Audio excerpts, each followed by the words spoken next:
यदि आप अपने जीवन से प्यार करते हैं तो समय की बर्बादी जीवन का सबसे बड़ा गुनाह है। नमस्कार, मैं डॉक्टर नीलम द्विवेदी, बिजनेस कंसल्टेंट, बड़ा बिजनेस प्राइवेट लिमिटेड, स्वागत करती हूं आप सभी का अपने चैनल पे। तो जैसा कि आप सब समझ गए होंगे कि आज मैं आपसे समय की बात करूंगी, टाइम मैनेजमेंट।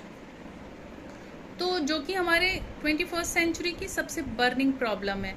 और ईश्वर ने तो हम सभी को एक जैसा समय दिया है, 24 घंटे का समय, लेकिन इसी समय में कुछ चुनिंदा लोग अपने गोल्स को सेट करके, अपने स्पेसिफिक गोल्स बना करके, अपने उस गोल को अचीव करके लाइफ में सक्सेसफुल हो जाते हैं, जबकि बहुत सारे लोग हमेशा समय का रोना रोते रहते हैं। जब भी उनसे बात करो, बहुत बिजी चल रहा हूँ, बहुत ज़्यादा बिजी हूँ।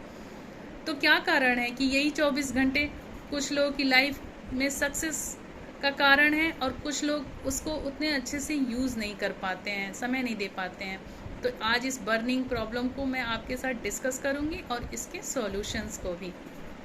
तो सबसे पहले हम बात करते हैं कि क्यों ये 24 घंटे कुछ लोगों के लिए कम पड़ जाता है, क्यों इनसफिशिएंट रहता है हमेशा। तो सबसे पहली बात कि वो अपना फिक्स शेड्यूल नहीं बनाते हैं कि कौन सा वर्क हमें किस शेड्यूल पे करना है, इसका कोई फिक्स शेड्यूल नहीं बनता है। दूसरा, वो अपने काम को प्रायोरिटाइज नहीं करते हैं कि फर्स्ट नंबर पे हम क्या करें, किसको सेकेंडरी रखें, फिर किसको लीस्ट प्रायोरिटी देनी है, तो प्रायोरिटाइज नहीं करते हैं अपने वर्कर को। फिर वो अपने वर्क को मैनुअली भी करते हैं, टेक्नोलॉजी का बहुत कम से कम यूज़ करते हैं, जिसमें उनका समय बहुत सारा जाया हो जाता है। मल्टीटास्किंग करते हैं। मल्टीटास्किंग से क्या होता है, हमेशा कन्फ्यूज़न की स्थिति बनी रहती है, एक काम पे फोकस नहीं कर पाते और समय उनका बर्बाद हो जाता है। और बिजी डूइंग नथिंग, बिजी तो बहुत रहते हैं लेकिन कोई भी प्रोडक्टिव वर्क नहीं होता है, तो वो टाइम वेस्टेज ही है। अगर हमारा काम प्रोडक्टिव नहीं है तो हम उसके लिए कितना भी समय दे दें, हमारा समय तो जाया ही होने वाला है। तो क्या क्या हैं ऐसे टाइम वेस्टर्स जो हमारे टाइम को वेस्ट कर देते हैं। तो इसमें सबसे पहला, क्या आप समझ पा रहे हैं मैं किसका नाम लेने जा रही हूँ? जी हाँ, हमारा मोबाइल फ़ोन। आज के समय में मोबाइल फ़ोन तो हमारा सबसे बड़ा टाइम वेस्टर है, अगर हम उसको सही तरीके से यूज नहीं करते हैं। क्या क्या करते हैं हम? दिन भर इंटरनेट की सर्फिंग करते रहते हैं। हमारा जो यूथ है वो सोशल मीडिया पे, फेसबुक पे, इंस्टाग्राम पे दिन भर शुरू रहता है, बस कुछ वीडियोस देख तो, रील्स देख लो, तो ये हमारा टाइम बहुत तेज वेस्ट करता है और हमें पता भी नहीं चलता। लगता है अरे इतना समय हो गया, इतना टाइम वेस्ट हो गया। तो सोशल मीडिया पे अननेसेसरी चैटिंग करना और सर्फिंग करते रहना हमारा टाइम वेस्ट करता है। फिर मैंने जैसे बताया मल्टीटास्किंग के लिए गाय विंच ने कहा कि हमारा जो दिमाग है ना, वो एक साथ बहुत सारे कॉम्प्लेक्स वर्क को सही ढंग से कर नहीं पाता। और हमारे भारतवर्ष में तो हमारे पूर्वज भी ऐसा कहते हैं कि एक साधे सब सधे, सब साधे सब जाए। आप सब लोगों ने सुना होगा। इसका क्या मतलब है कि अगर हम बहुत सारे काम को एक टाइम पे करते हैं तो हमारा कोई भी काम ढंग से नहीं हो पाता। क्यों? क्योंकि हम एक काम को फोकस नहीं कर पाते हैं और बहुत सारा टाइम चला जाता है और जिस हिसाब से वो काम जिस प्रोडक्टिव नेचर में होना चाहिए वो होता नहीं है। तो ये इसका है। फिर इसके अलावा क्या है, बहुत सारे लोग ऐसे होते हैं जो टाल मटोल वाले होते हैं, अपने काम को टालते रहते हैं कि चलो कोई बात नहीं, आज नहीं कर पाए, कल कर लेंगे, परसों कर लेंगे, 4 दिन बाद कर लेंगे, जिसको हम प्रोक्रेस्टिनेशन भी कहते हैं। उसके अलावा है कि गॉसिपिंग, जो कि तो बहुत कॉमन प्रॉब्लम है। गॉसिपिंग में तो हमारा टाइम कितना वेस्ट हो जाता है, हम दूसरों की चुगली करने में लगे रहते हैं, दूसरों की लाइफ के बारे में बात करते रहते हैं, जिससे हमारा बहुत सारा टाइम वेस्ट हो जाता है और हमें हमेशा टाइम की कमी बनी रहती है।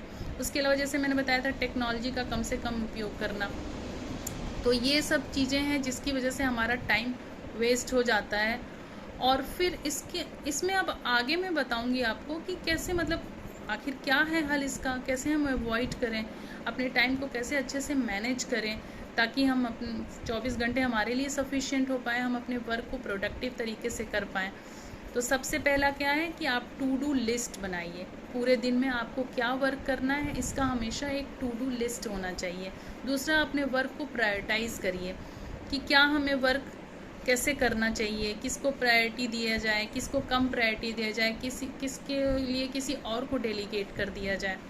इसके अलावा जो हमारा फ़ोन है ना, जो हमारा सोशल मीडिया है, उसको आप प्रोफेशनली और बिज़नेस पर्पज़ के लिए यूज़ करिए, अननेसेसरी ना यूज़ करिए। और उसके लिए भी अपना समय बनाइए कि अगर मुझे ईमेल के रिस्पॉन्स करना है, अपना फेसबुक पे कुछ देखना है, व्हाट्सएप पे कुछ चैट करना है, कुछ नेसेसरी वर्क करना है, कुछ सर्चिंग करनी है, तो मेरा वहाँ पे 1 घंटा, 1.5 घंटा, 2 घंटे का समय फ़िक्स रहेगा, जिससे मैं अपना स्मूथली बिज़नेस से रिलेटेड प्रोफेशनली अपना वर्क कर सकूँ। तो उसके लिए सोशल मीडिया के लिए भी अपना टाइम को फिक्स करिए और टेक्नोलॉजी का सहारा लीजिए। मोबाइल भी तो हमारी एक टेक्नोलॉजी है ना, तो हमारे बहुत सारे काम को ईजी भी करता है। इसके अलावा और सारी भी चीज़ें हैं जो आपके वर्क स्टेशन के हिसाब से आपको यूज़फुल हो। फिर इसमें ये आगे आता है कि कैसे आप टाइम वेस्ट करना कम कर सकते हैं। तो अपने जो वर्क स्टेशन है हमेशा उसको ऑर्गेनाइज्ड रखें ताकि कंफ्यूजन ना हो। और ऑर्गेनाइज्ड रहेगा तो आपको हर चीज़ आपके समय से मिलेगी, आपके ज़रूरत के हिसाब से मिलेगी और आप अपना काम बेहतर तरीके से कर सकेंगे। फिर अपना जो भी आप काम करते हैं उसके टाइम को ट्रैकिंग करिए कि क्या ये काम मेरा सही समय पर हो पाया, जितना मैंने इसके लिए टाइम निकाला था। या जैसे कोई भी वर्क के लिए हमने अगर आधा घंटे का समय निश्चित किया था, तो क्या उस समय पे हमारा काम हो पाया है, या मैं काम और जल्दी कर पाता हूँ, या मुझे ज़्यादा टाइम लग जाता है। तो हमेशा अपने टाइम की ट्रैकिंग करनी बहुत ज़रूरी है, तभी पता चलेगा कि हम अपना काम सही समय पे ख़त्म कर पा रहे हैं कि नहीं ख़त्म कर पा रहे हैं। अब ये सारी चीज़ें हो गई, अब हमें ये पता करना है कि आखिर टाइम मैनेजमेंट से हमें फ़ायदा क्या है, कैसे ये हमारे लाइफ में प्रोडक्टिव हो सकता है। तो सबसे पहले का क्या आएगा, इससे आप अपने स्पेसिफिक गोल्स, जो आपने अपनी लाइफ में स्पेसिफिक गोल्स बनाए हैं ना, उसको आप अचीव कर पाएंगे। क्यों? क्योंकि आप हर चीज़ को हमेशा सही ढंग से टाइम दे पाएंगे, प्रायोरिटाइज़ कर पाएंगे, तो आपका जो स्पेसिफिक गोल है उसको अचीव कर पाएंगे। इससे आपकी जो मीटिंग्स हैं उसकी डेडलाइंस हैं, जैसे आप प्रोफेशनल हैं या बिज़नेस में भी बहुत सारी मीटिंग्स होती रहती हैं, तो उसमें आप उसको समय दे पाएंगे सही से, उसकी डेडलाइंस से पहले उसको कंप्लीट कर पाएंगे। उसके अलावा आप अपने फैमिली को, फ्रेंड्स को, अपनी प्रोफेशनल लाइफ को पूरा टाइम दे पाएंगे और उसके अकॉर्डिंगली आप वर्क कर पाएंगे।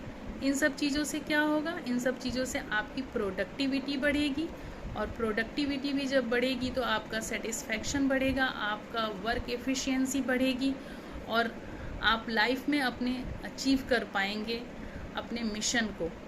और इन सब चीज़ों से क्या होगा, अल्टीमेटली जब हम अपना काम अच्छे से कर पाते हैं तो हम बहुत सेटिस्फैक्शन फील करते हैं, और उससे हमें स्ट्रेस नहीं होता है। क्यों? क्योंकि हम अपना समय सबको दे पा रहे हैं, अपने फैमिली को भी दे पा रहे हैं, अपने फ्रेंड्स को, रिलेटिव्स को, और अपने प्रोफेशनल लाइफ में दे करके हम एक सक्सेसफुल पर्सन बन जाते हैं। किसी को हमसे शिकायत नहीं रहती है कि आप हमें समय नहीं देते हैं। तो इस तरह से ये टाइम मैनेजमेंट के फ़ायदे हैं। कैसा लगा आपको आज का वीडियो? ज़रूर कमेंट करके बताएं मुझे, आपके कमेंट्स मुझे बहुत ही प्रोत्साहित करते हैं। और प्लीज़ मेरे वीडियो को लाइक करें, अपने फ्रेंड्स को, फैमिली को ज़रूर शेयर करें, और मेरे चैनल को सब्सक्राइब करें। तो ठीक है, थैंक यू सो मच, इतना पेशेंस से आपने मेरी वीडियो को देखा, सुना, अपना समय दिया वैल्यूएबल, इसके लिए थैंक यू सो मच।